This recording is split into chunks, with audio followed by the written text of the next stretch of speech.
전통적으로 투표율이 높으면 진보가, 또 낮으면 보수가 유리하다는 말이 있는데요. 저희가 선거에 대한 편견을 깨는 시간을 마련했습니다. 민심연구소 나와주시죠. 투표율이 높으면 진보, 낮으면 보수가 유리하다는 말 정말 그런지부터 보겠습니다. 역대 7차례 광역단체장 선거 결과를 지도에 색깔로 표시를 해봤습니다. 빨간색이 지금의 여당인 보수계열 정당이고요. 파란색이 진보계열 정당입니다. 충청권의 자유선진당 그리고 자유민주연합은 초록색으로 표시를 해봤습니다. 이 선거 결과를 투표율과 함께 보겠습니다. 네, 투표율이 가장 높았던 건 1회 선거였죠. 전국 동시지방선거가 30여 년 만에 부활하면서 큰 관심을 모았습니다. 이후 투표율은 뚝뚝 떨어지다가 4회부터 다시 조금씩 오르기 시작합니다. 이 선거 결과를 투표율이 높은 순서대로 재정렬해보겠습니다. 3당 구도 속에 치러져 보수, 진보 어느 한쪽이 이겼다고 가르기 어려운 1회 선거를 제외하고 보면 투표율이 두 번째로 높았던 4년 전 7회 선거 더불어민주당이 석권했습니다. 모두 14석을 가져갔고 국민의힘 전신인 자유한국당은 2석을 차지하는 데 그쳤네요. 다음으로 투표율이 높았던 6회 선거 역시 진보 진영이 더 많은 곳에서 승리했죠.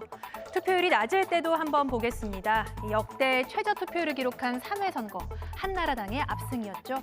4회 선거 역시 두 번째로 투표율이 낮았는데요. 이 빨간색 부분이 눈에 띄게 많습니다.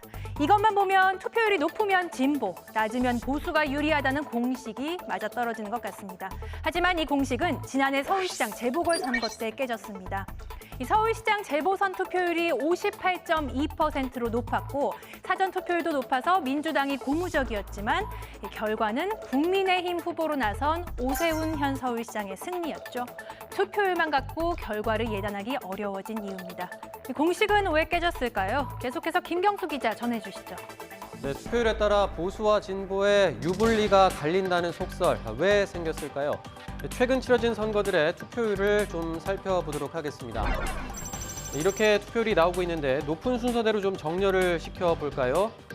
보시는 것처럼 대통령 선거가 가장 높고 다음이 총선, 그리고 그 다음이 지방선거 순인 걸 알 수가 있습니다. 보통 대통령 선거에 관심이 더 쏠리는 탓이기도 하지만 연령대별로 투표율이 다른 것도 중요한 변수입니다. 연령대별 투표율을 좀 보겠습니다. 지난 19대 대선과 7회 지방선거 연령대별 투표율을 좀 보고 계시는데요. 보시는 것처럼 60대와 70대는 어떤 선거냐에 관계없이 투표율이 비교적 높은 편인 걸 볼 수가 있습니다. 하지만 20대와 30대의 투표율은 선거에 따라서 투표율의 차이가 큰 것을 확인을 할 수가 있습니다. 상대적으로 60대, 70대보다는 20, 30대 투표 참여 여부가 전체 투표율에 직접적인 영향을 끼치는 겁니다. 즉 투표율이 예년보다 눈에 띄게 높다면 20대와 30대의 투표 참여가 활발했다는 뜻이니까 진보 정당에 더 유리하지 않겠느냐는 속설도 생겨난 거죠. 그런데 여기에는 전제가 하나 붙습니다. 바로 2030 세대가 진보적 성향을 띈다는 겁니다. 과거 1987년 민주화 항쟁에 불을 지폈던 세대가 바로 당시 2030이었죠.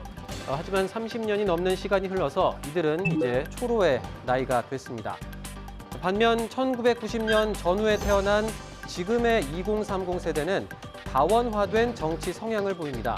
실제로 지난 20대 대선 지상파 출구조사 결과를 보면 이렇게 진보와 보수가 팽팽히 맞서고 있고요.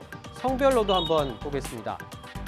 보시는 것처럼 남성과 여성에 따라서 이렇게 지지 성향이 갈리는 것을 확인할 수가 있습니다. 어느 한쪽을 지지한다고 보기 어렵게 된 건데요. 20대와 30대 투표율이 높아져도 그 표가 어디로 향하는지 알 수 없다는 겁니다. 투표율의 높낮이로만 특정 진영의 유불리를 따지는 건 이제 무의미해졌습니다만 유권자 한 표의 가치는 여전하죠. 아직 투표하지 못하신 분들 소중한 한 표 꼭 행사하시길 바랍니다. 지금까지 민심연구소였습니다.